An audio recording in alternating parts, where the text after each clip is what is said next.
through your high school journey, what was your like tactic? Because you already kind of mentioned one about reaching out to coaches, but like, what were some of the things that you know you had to do to make sure that you secure a full or partial or half athletic scholarship? Because you said by sophomore year you had this talent, but now what were you doing to make sure that you were able to secure that? Because there's no guarantee. You can blow your knee, you can hurt your ankle. Prime example. Right. It's crazy. So even me doing that my sophomore year, I was like, okay, the rest will take care of itself. The coach already told me next couple of years of my years, just give me the opportunity. I remember after that sophomore year, people were hearing my name like, yo, see what Phil does on varsity, boom. And mind you, I was going to be a junior. There was still like a senior point guard on varsity. I didn't even think of none of that. Tunnel vision for me was just like, yo, this is mine. Right. So for me, it's like on the back end, I knew I can't control anything else, but let me get my game right. Right. Like, let me shoot every day, hit the weight room, do everything. Let me get my handle right. Right. Things that were already there, but I was like, let me sharpen this. Because I was like, if there's a scout coming, so we had a big kid on our team that was 6'7", 6'8". Yeah. He was our center. He started getting recruited. Yeah. So in my mind, I was like, regardless if scouts are looking at me or not, my game needs to be on a level to where when that recruit comes in, they want the big guy. But they're going to be like, yo, who is this guard? What year is he? Exactly. So that's what I was doing to prepare myself. Also in the classroom, I was like, all right, I have to hit a curve to where it's just like, okay, am I focusing? Am I getting the grades? So then, fast forward time, and this is why preparation is so important. And just we always talk about mental health. This is why mental health matters so much, man. As much as you heard me mention, being prepared for anything that comes my way, sharpening my jump shot, sharpening my handle, getting tight in the classroom. Right. What I wasn't prepared for was what will happen to you mentally if you don't get that opportunity. Right. And that's ultimately what happened. Man, junior year, the coach had his favorites. Ah. And it's one of those things, and that's why I say that roller coaster. That roller coaster. Like, he had his favorites. I knew in my mind, that had never happened to me. Like right now, I told you the story, I played one-on-one, but I was always like, oh, I'm gonna get on this. Yeah. With this and with life and with our teenage years, which are so pivotal, you don't get those back. Right. You don't get a next junior year. No. Junior year's up, and the senior year, then you have pressure. Then what's the thanks, right? So boom, that whole junior year, let's say I played on average 6 minutes a game. No way. And it was the type of minutes where like go in and put you out. Like it wasn't like you have a good flow. Whereas we're playing our rival. I'll never forget this. He's killing us. He's a point guard, best district player of the year, killing us. And I've been playing against him. He actually grew up in Japan with me. Killing us, bro. And he's a great player. To where coach was finding like, okay, who can I put in on him? The crowd saying, yo, Phil is right here on the bench. Like, he can guard him. Yeah. Puts me in. I guard him. Doesn't score the whole time, man. And granted, maybe he doesn't score because that's my homie, whatever. Right, whatever. Yeah. But at the end of the day, it's like, all I needed was an opportunity. I wasn't prepared for that mentally. So that sent me towards a downward spiral of when practice time came, I wasn't always sharp. When games came, I was getting in the game like, man, like there's 30 seconds left. What am I going to do? Right. I can't do anything with that. Right. Then my mind is in a place like all these coaches I reached out to, let's say they happen to check the box score. And look at, where's Phil Frazier? The guy that kid emailed me last month or last year. Is he even there? Is he even playing? Yeah. Or see Phil Frazier 0 for 1, like 2 for 3 free throws, like something crazy. And it's just like, yo, what am I even doing? Yeah. So with that aspect, it's like that was my junior year. And then senior year, the summer before senior year, again. Whoa. I got you. Let me go back. So basically so sophomore year, the coach was like, hey, it's basically going to be your team, your junior and senior. Just run JV, run it. You did. You're undefeated. You did your homework. You did your job. Let's say average 18, 20 a game on JV. And to me, that's solid. Like, people think 18, 20 a game in any league. Again, why you say consistency. Yeah, consistency. Every night, there was nights where I had 0 at half. I would turn around and finish with 15, 17. Right. So, and then junior year, he starves you. And then you said, it messed with your mental health. You're like, coach told me that this would be my team, and now I'm not even playing. And imagine being 15 years old. 15, and like, did you contemplate leave? Because at one point, I thought about it at one point too. Like, you contemplate leaving that school because you said your sophomore year you were going to start at other high schools. Did you consider? You know what I'm saying? Anyone say, hey man, Phil, coach is trying you. Let's go to the school across. And we're not going to go into it just yet, but before my senior year, and one of my closest friends, JD. Yeah, yep. Shout out JD. Shout out to JD, JD Dyson. That game I told you about against our rival school, that was JD's school. Okay. JD was in the same position as I am at that school. And JD. So the guy was killing. He was that was when he was a year older than us. He was playing a year. Yeah. But the way life works, that next summer, JD was like, "Well, Phil, I know for sure this is my team next year." The way like life works, JD was like, "Granted, I know I'm good enough to get a scholarship, but Phil, I don't just want a scholarship. I want to give us the opportunity to really get looked at. Yeah. So I want to go to States. How can I go to States? Phil, why not come to Tab?" So he'll be the 1 and 2, or you've been 1. He'll be the 2. We can play. Cause y'all both like y'all are brothers. So it's like we've been playing together with so long. So it's like that crossed my mind before senior year, and kind of to touch on what you said. So this is post junior year. JD was like, "Bro, next year is it? Like we went through what we went through." That's when it crossed my mind the most. That summer I'm working. So it's like that summer the seniors are going. I'm killing in summer league. I went to the University of North Carolina basketball camp. Killed there. How'd nobody? Someone tell you about that? My parents. Or principal? Okay. So my parents just like, go ahead. No, I was gonna ask you 2 questions, and I'm sorry to you cut you off there. One was, did you work at all? Like work outside, like during high school, and then also did you play? Because you talked about UNC Summer. Did you play any AAU ball? Yes. So just kind of like, did you work, or did you play AAU ball? Started working at 15. Chick-fil-A was my first job. Chick-fil-A. My parents was like, "Look, you can hoop, go to school.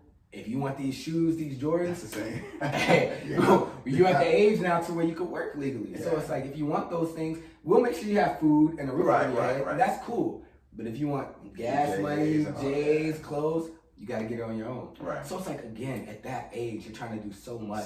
Balancing all of that, the pressure. And AAU, I did play AAU, but again, and I know moving to a new place and trying to find an AAU team, it was political. So I went to try out for the best. It's Boo Williams. That's what's in our area of Virginia. That's the best AAU team. I don't know anything about that. Yeah. So I didn't know they're pulling dudes from DC. Yeah. JJ Redick's on this team. For real? Yeah, everybody. Reddick? Everybody. It's fact. I'm trying to think of other people. This dude, Scotty Reynolds, that went to Villanova.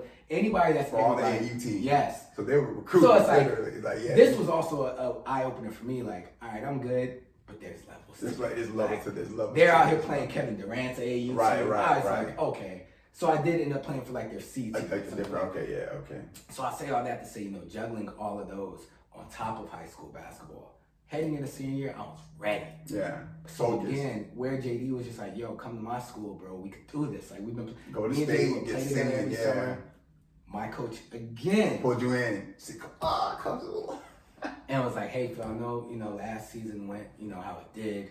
You played a pivotal role. So I say all that to say, towards the end of that junior year, games we started winning, we ended up going to the regional playoffs. Oh, nice. So we went past JD school, and I played serious minutes. Yeah. So that's when they were like, okay, we could use Phil, run the point. Yeah. Our big man ended up going to playing college ball. So Yeah. our tandem game, because I know basketball, where I probably lacked in okay, I'm not confident enough to get in the game and play like how I want, pull up, go to work. Right. I was like, all right, let me just run the show. And get my folks involved. Yeah, hey, man, here you go. Let me feed them, pump fake, spin move, boom. Get them, yeah. So by the end of that season, they was like, nah, Phil does have it. And maybe as coaches, again, we're kids. Right, I don't know. we're 16, 17. All I know is my mental is just shot. Before senior year, man, there was one summer camp that CNU, so that's a D3 school in Virginia. My dad was out of town. My mom was there. She was watching from the side. Yeah. And the coach was actually watching as well. The coach at that school. Okay. That was also the school where the big man I just told you about. He went to a D3 school. Okay. So the coach was just watching us play.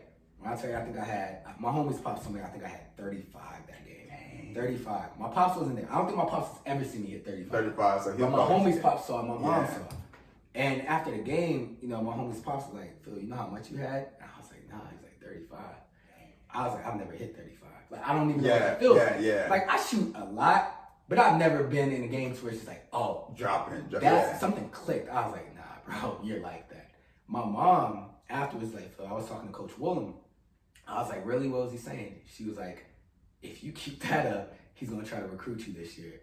I was like, well, shoot, it's time. But in my mind, I was like, that's my backup. Right. At the least I know I could, because it's 10 minutes from the crib. I was like, okay, I want to go far for school, but I was Right. like, yo, at least I know I can play ball. Right. That was when I first, like, it really hit me, like, now that I'm at the build where I want to be, like, Right. this is my game. I'm Right. 16 now. Like, Yeah. I can hoop. Yeah. So, boom, after that tournament, coach sits me down. Phil, your senior year, if I have a Lambo, you have the keys. It's your show. That's what he said. So basically, like, it's your show. All right. And, like, my You're leading confidence the team. level, yo. Yeah. Like, everywhere I went to hoop, boom, I'm out here. Yeah. The roller coaster. Oh, man. Going into senior year, we got an illegal recruit. So our coach, you know how it is with high school. Coach, yeah. So boom, we added a piece to our team. Evan, hella good. He was good. A guard or big? Could play 2 to 3 for us. Okay. So you know in high that's school, if your you're like thing. 6'2", 6'3", you Yeah. can play, Yeah. but could shoot, could play D, athletic. Like the Yeah. type of athlete on our team where you need those types. Right. Got him back. Then we also got a transfer.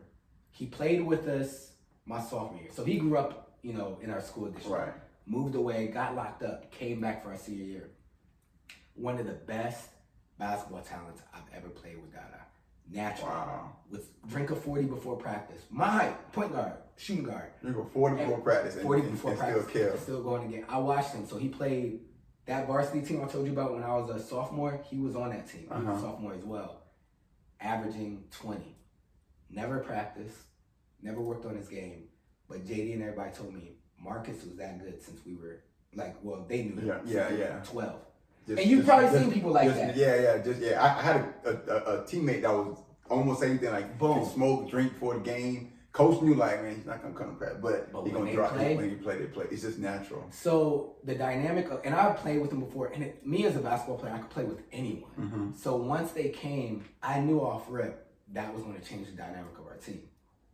So for me mentally, it was just like, all right, bro, you could still try to get off, but, and JD told me this, there's not enough balls to go around. Mm-hmm. You know how it is as a high school athlete. Right. Like, Yeah. you want to score to show like, yo, I can hold my own. Like, Right. I get buckets. I knew someone was going to have to sacrifice. Now, did I want to sacrifice? Nah. I got the keys to the Lambo. Right. First game playing together, I maybe shot 5 times. That mentally, I just knew. I knew like. I'm going to have to take the back seat. Even And though I have the keys, I still have to. And it goes back to mental health, man. It's like having that happen. And I wish, I could look back and just be like, bro, Snap. don't worry about what goes on outside of you. You have to do you. And that's what I've learned in life. Just, Right. in the classroom, on the court, just with living your life, becoming the individual that you are. Right. I wish I would have known the theory of just throw things at the wall and hope they stick. Right. Because looking back from that high school team, 2 of us played college ball. Me and one of my other teammates, and he walked on at a D1 school. So only 2 out of that whole. Well, how many seniors were on that team that you Out were of like 5, 6? 6 or 7 seniors. Only 2. But we're talking just the whole team, period. Yeah. So we're talking the whole team. Whole team. Even Whole after team, even after. I was the only senior to play college ball, and then 1 junior. So it's like looking back, it's just like what happened? coaching, man. Coaching and just a mentality of just. Yeah. We had a solid team, but as a coach, you have to know your personnel. Thanks for tuning in to Scale, Sports, Knowledge, and Life, a space where we empower student athletes. Please like, share, follow, and subscribe.